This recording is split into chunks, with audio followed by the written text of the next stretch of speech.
आता तरी देवा पावशील का?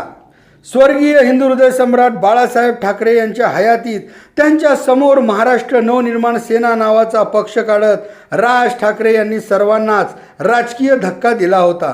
त्यानंतर विधानसभेत 13 आमदार, नाशिक महापालिकेची सत्ता, आंदोलने आणि या आंदोलनाची शासन स्तरावर असलेली धास्ती असा काहीसा या पक्षाच्या प्रवासाचा आलेख असताना त्यास उतरती कळा लागत आज मितीस एकही आमदार खासदार नसलेला पक्ष अशी या पक्षाची राजकीय स्थिती झाली।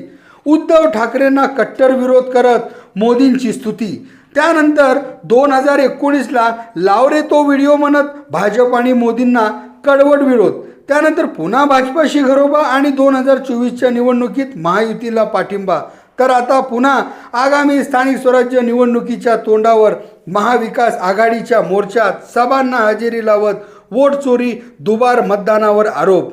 राजकारणात युती आघाडीचे नवे खेळ सुरू असताना राजसाहेब नेमके कोणासोबत जाणार याबाबतही अद्याप अस्पष्टता असल्याने आगामी स्थानिक स्वराज्य निवडणुकीत तरी हा पक्ष उभारी घेईल आणि सत्तेच्या राजकारणात आपले स्थान निर्माण करेल याकरिता या पक्षाचे चाहते देवा आता तरी पावशील का हा प्रश्न विचारताना दिसत आहेत।